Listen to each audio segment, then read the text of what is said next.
Livro de Salmos, capítulo de número 115, verso 1.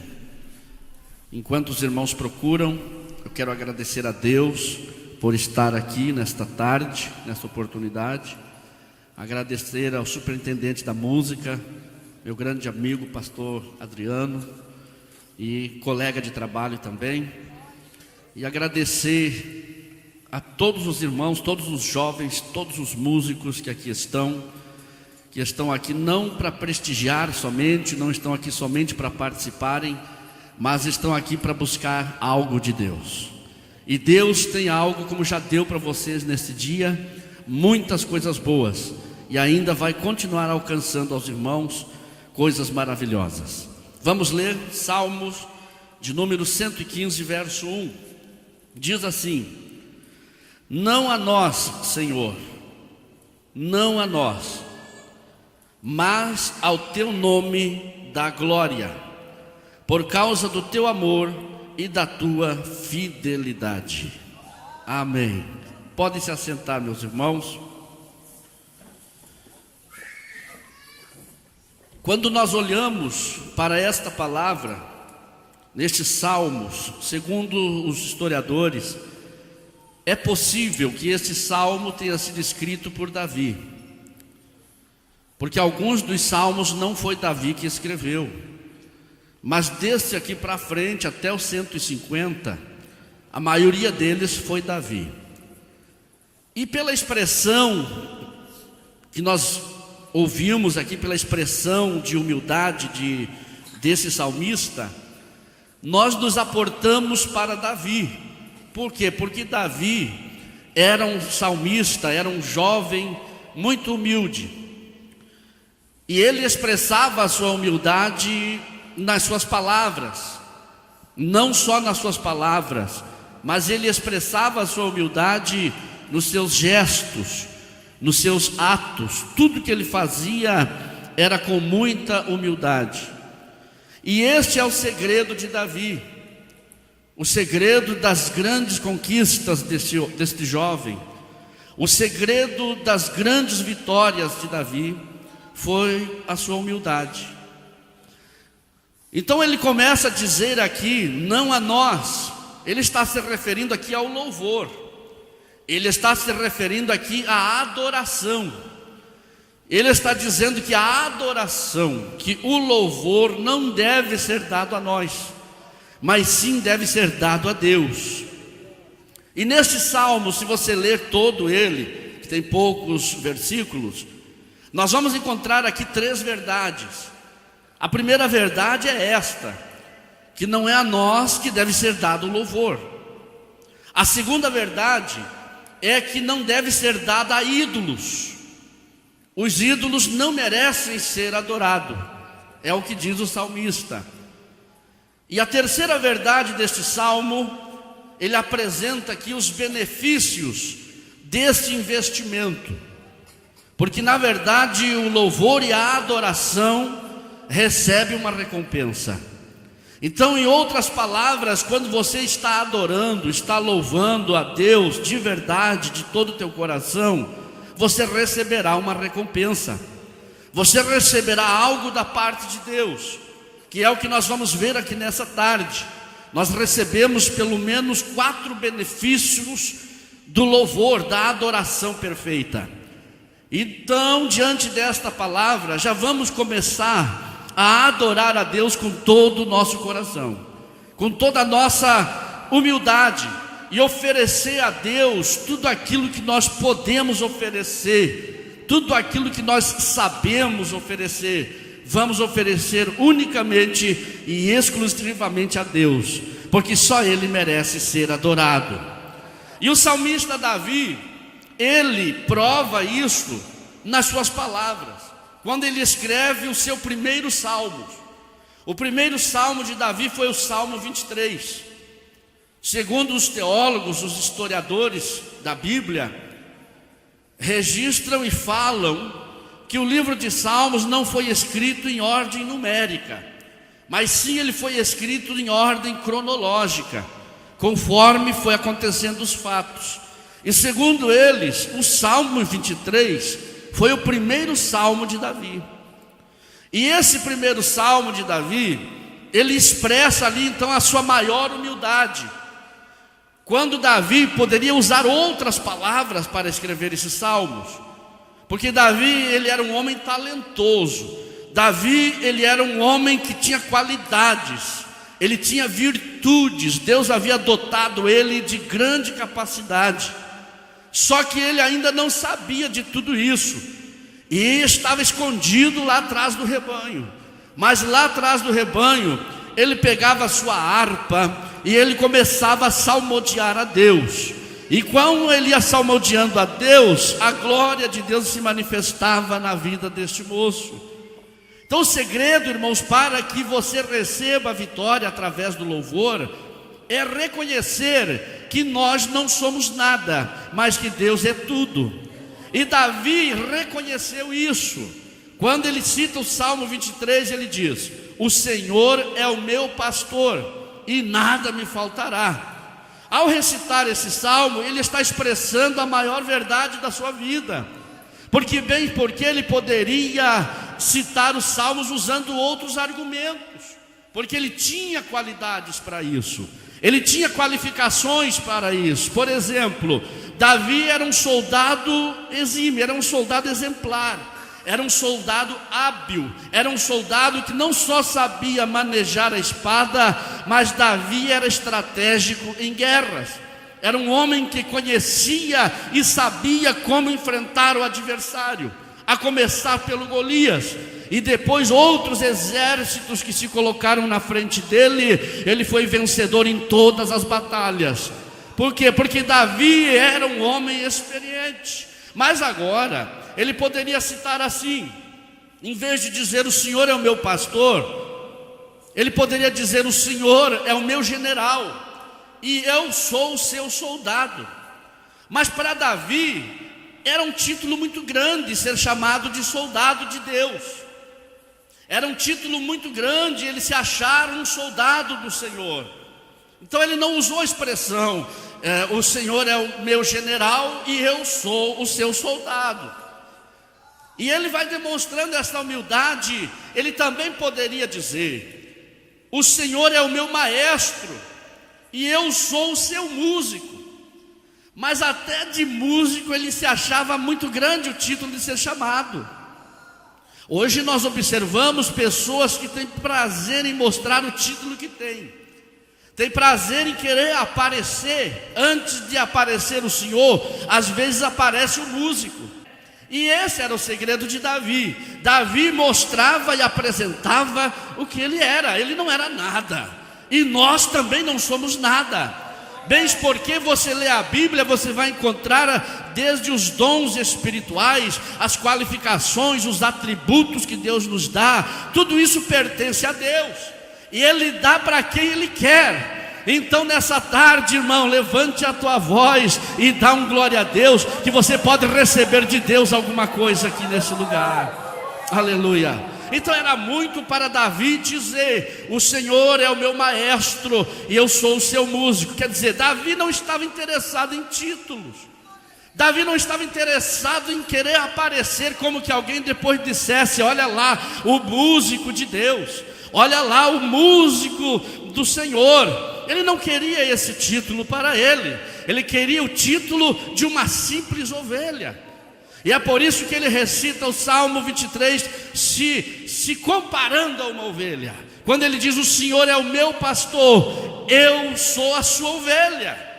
A ovelha não sabe discernir uma pata da outra. A ovelha é o único animal, você pode estudar a ovelha, que nunca aprende nada. A ovelha não sabe limpar a sua lã. Você pega o gato e observe ele sabe limpar o seu pelo. Você vê outros animais que se limpam, como a própria galinha acaba se pinicando para limpar as suas penas. Mas a ovelha não sabe se limpar. A ovelha, ela vai pelo vulto. Se ela ver uma sombra passar perto dela, ela é capaz de seguir aquele vulto.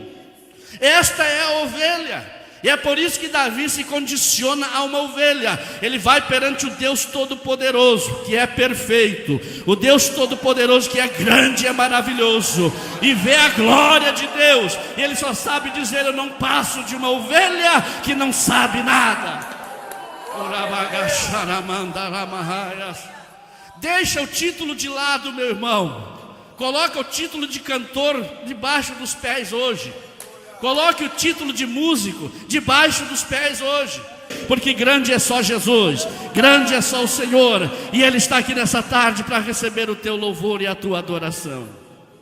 Então Davi compreendia isso e se condicionou a uma ovelha. E Davi então apresenta esta humildade, e assim nós devemos de ser, devemos de agir. E este Salmo 115 então apresenta essas três verdades. Não há ídolos, porque o ídolo tem boca, mas não fala. O ídolo tem pés, mas não anda. Mas o nosso Deus, Ele tem boca e fala. Quando você ler o Salmo 109, ali você vai encontrar o salmista falando as três bocas.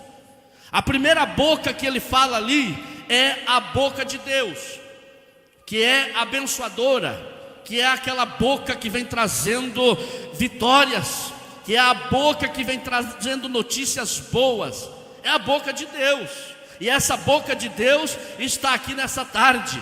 Já estava desde manhã cedo aqui com o pastor Adriano, e está aqui nessa tarde a boca de Deus falando com a sua igreja.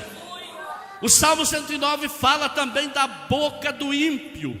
A boca do ímpio, ela só serve para falar maldição. A boca do ímpio é só para falar contrariedade. A boca do ímpio é só para falar besteira. Esta é a boca do ímpio. Mas você vai no Salmo 109, no verso de número 30, ali está o salmista dizendo: eu, porém, com a minha boca engrandecerei ao Senhor. Então, meu irmão, a tua boca é um instrumento. A tua boca é um instrumento de louvor. E você pode abrir a tua boca e louvar ao Senhor, que Ele vai receber o teu louvor. Eu, dizia o salmista, com a minha boca louvarei ao Senhor. Aonde é que ele diz que louvaria ao Senhor? No meio da grande multidão, no meio da congregação.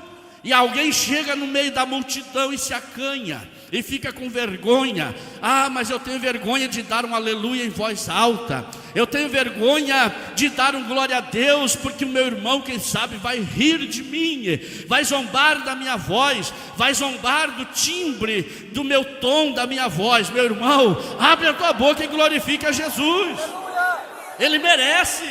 Se você adentrar hoje no estádio de futebol, você vai ver os jogadores correndo lá, e os ímpios estão lá, abrindo a sua boca, rasgando a sua voz, que faz crescer a veia do pescoço, para adorar um homem carnal e derrotado. Mas você está na presença de Deus nessa tarde, não está na presença de homem, você está na presença de Deus. Então abre a tua boca e dá glória a Jesus, porque Ele merece. Oh, aleluia! Aí quando você se torna um verdadeiro adorador, como Davi, que fazia a diferença. O louvor de Davi expulsava demônios. O louvor de Davi, meus irmãos, o toque dele na harpa causava impacto, irmã Rose. Causava impacto quando ele chegava. Tanto é que ele foi chamado para isso. Ora, lá no palácio já havia músicos, e músicos profissionais. E Saul estava atormentado, então ele dizia: manda a banda tocar aí. A banda tocava, não acontecia nada.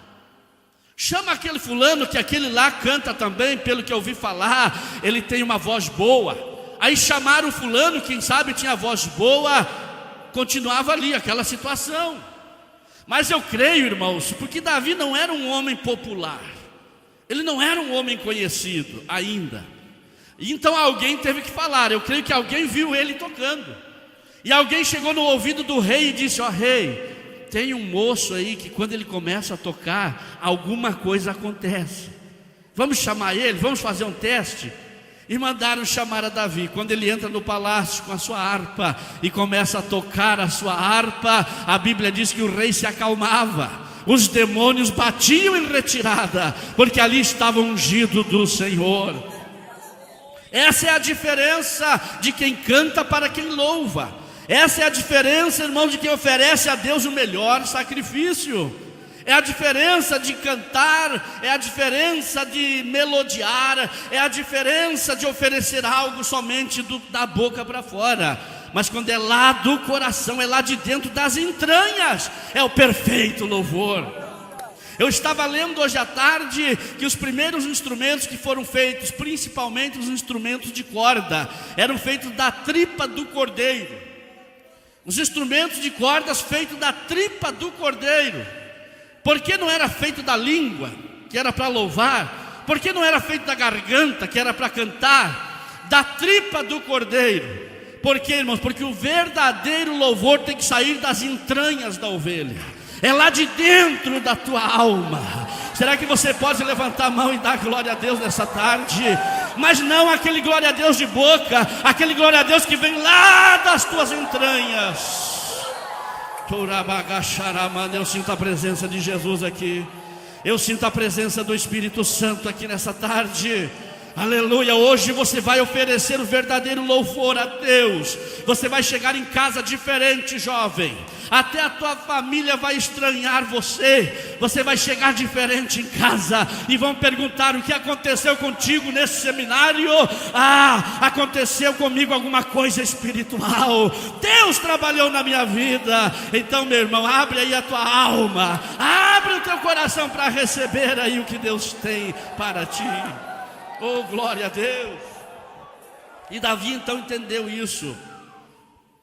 E aí então o Salmo 115 apresenta os benefícios da adoração, ou da verdadeira adoração, que são 4 que eu separei aqui. E o salmista diz que aquele que adora a Deus, Deus abençoará a casa de Israel.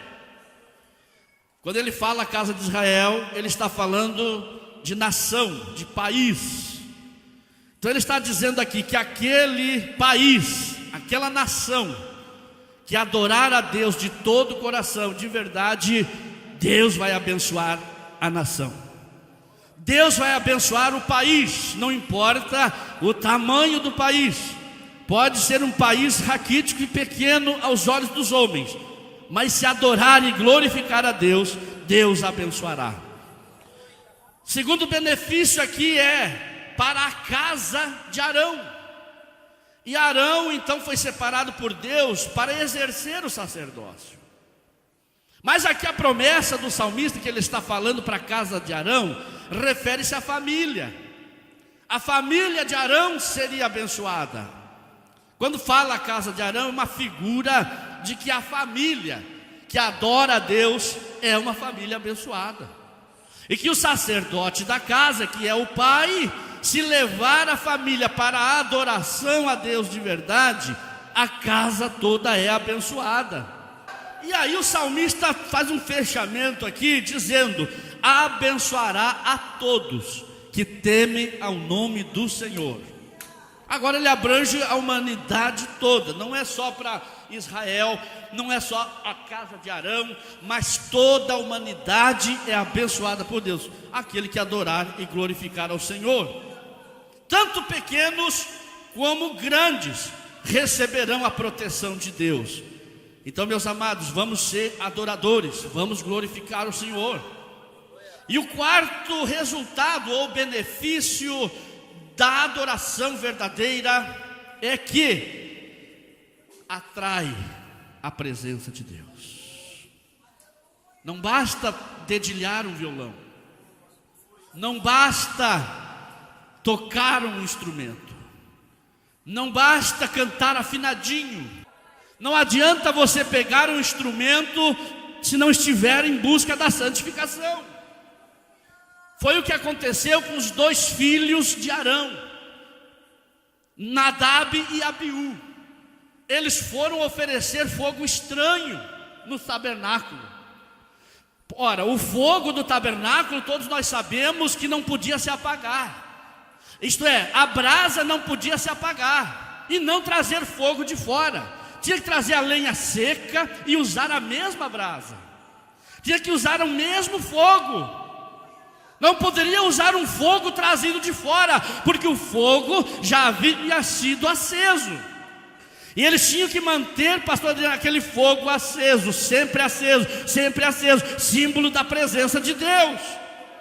Mas esses 2 moços, filhos de Arão, foram fulminados por Deus, morreram, porque vieram e eles relaxaram com a obra de Deus.